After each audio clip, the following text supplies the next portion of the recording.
Recent images that have come out of a Sikh Vaisakhi Day celebration in Calgary showing the glorification of Talwinder Singh Parmar, the mastermind of the Air India bombing, Canada's worst terrorist attack, as some sort of martyr, raised the eyebrows of many Canadians. It wasn't just because this celebration was attended by what appears to be thousands of Canadians, but Canadian politicians were in attendance as well, including the RCMP and the Canadian military, who are holding recruiting events at this celebration. The murder of Khalistani activist Hardeep Singh Nijjar last year outside of his Gurdwara in Surrey, British Columbia, kicked off a firestorm of protests, which culminated in Justin Trudeau making the rather large accusation that India was behind the killing of Canadian citizen Hardeep Singh Nijjar.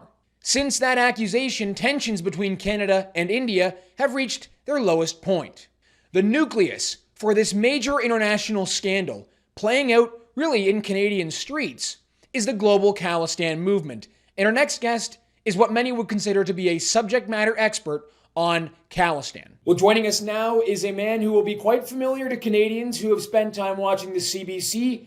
Terry Milewski is a journalist and former senior correspondent for CBC News, and he's also the author of the 2021 book, Blood for Blood, 50 Years of the Global Khalistan Movement. Mr. Milewski, thank you so much for joining us. Thanks for the invitation. So, obviously this issue about Khalistan and the Khalistan movement has come back into the news cycle after we've seen recent Vaisakhi Day celebrations and Khalsa Day celebrations in this country attended by Canadian politicians.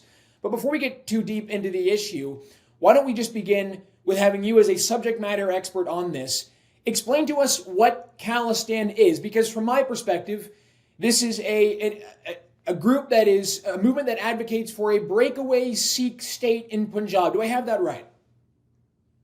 Beyond Punjab.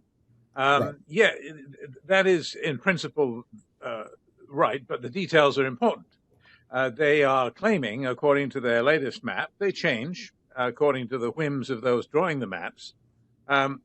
And there's no sort of established religion on this question, but let's take the group that's organizing the referendum campaign called Sikhs for Justice.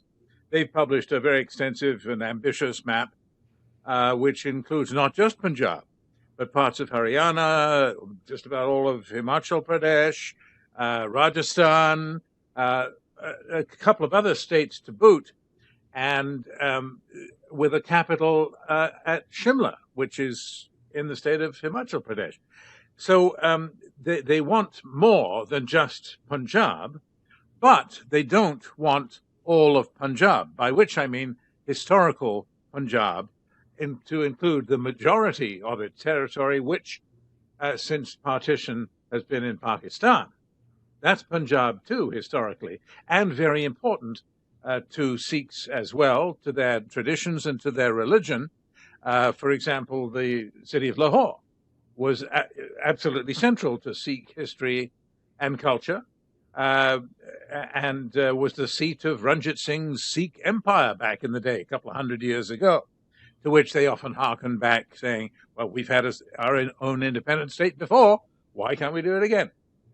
And what about Nankana Sahib, which is the birthplace of the father of the Sikh religion, Guru Nanak? They're not claiming that either. So we could go on about this, but it's a big question. Your opening question is a big one. What exactly is Khalistan? Why doesn't it include these sites that are so fundamental, as I say, to Sikh history and culture? And it raises the question, well, it almost answers the question, doesn't it? They don't want to lose the support of Pakistan for the Khalistan enterprise, because Pakistan has always been essential as a base of operations and a source of diplomatic and political support. I mean, the idea of this being a Canadian issue is strange, of course, because really it's not something that other countries, would usually have to worry about, but it's really become part of the Canadian news cycle, especially recently. And your former employer, the CBC, published an article or a video, I think it was both, that made the case that actually the Khalistan movement is not as strong in India as it is in Canada. Is that correct? Would you agree that it's actually stronger in Canada? Well, that's not understating it. I mean, I'll give you just a few figures. You can drown in figures on this, but I mean, it's important to get this right. The support for the idea of an independent state called Khalistan, an independent Sikh state, called anything, is in India absolutely microscopic. I'll be specific. In the last two elections, and several before, I won't go too far back, you're allowed to run in India as a separatist, pretty much like in Canada. If you're not threatening violence and you just hold a political view, you can run, and they do. And the last time out, they got 2.5% of the vote and no seats. And the time before that, they got 0.3 of 1%, a fraction of 1%. Nota, which is a category in Indian elections, none of the above, got more than the separatists did I'm talking about elections in the Sikh state of Punjab, which is 58% Sikh. So where is this support, please? One more number. Okay, I'll give you two. One more number.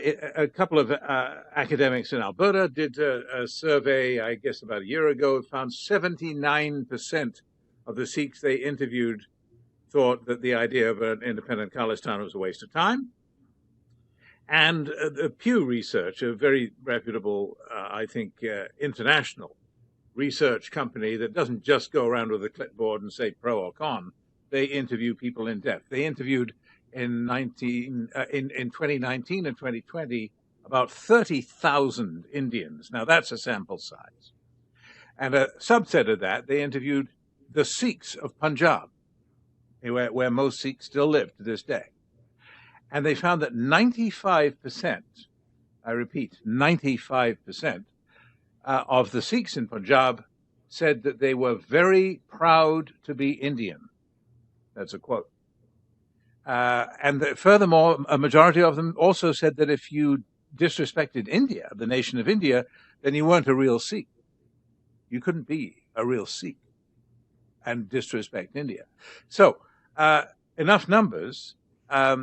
I think my point stands that the idea that has been promulgated these many years, decades now, 40 years in Canada, that the separatists somehow are the authentic voice of the Sikhs. They always say they are.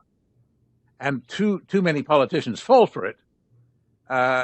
Maybe you want to talk about that too, but on this point, the fact of the matter is that far too many politicians have fallen for the idea that the Sikhs want an independent state. No, Khalistanis do, but the Sikhs in general, in the vast majority, don't. And that was the next question I was going to get into, which is, why do we have Canadian politicians, whether they be Sikh or not, attend these events and speak on stages or take photos standing beside Khalistan flags? I mean, it's not even as though they're trying to make the effort to not be associated with Khalistan. They sometimes are in pictures standing beside people with Khalistan flags. Why do we have this happen in our country? Because again, it just does not really seem like a typical issue that we would have to be dealing with in Canadian politics. Well, it's a thorny question, isn't it? Because the short answer, I guess, is they do it because everyone does it. I can't criticize you for doing it because you'll turn around and point the finger at me, and him too, and her too. They all do it. So it makes it very difficult, doesn't it, for any one party to criticize another. That's one thing. More broadly, though, I mean, it's a case of ignorance, lack of curiosity, because you will find that many politicians don't appreciate the difference between Sikhs and Khalistanis. It's as though, and it's literally this dumb, to give you an example. People are not familiar with this, but they should be in Canada. If I said that I was against, say, drunk driving, and you said, you're biased against drivers,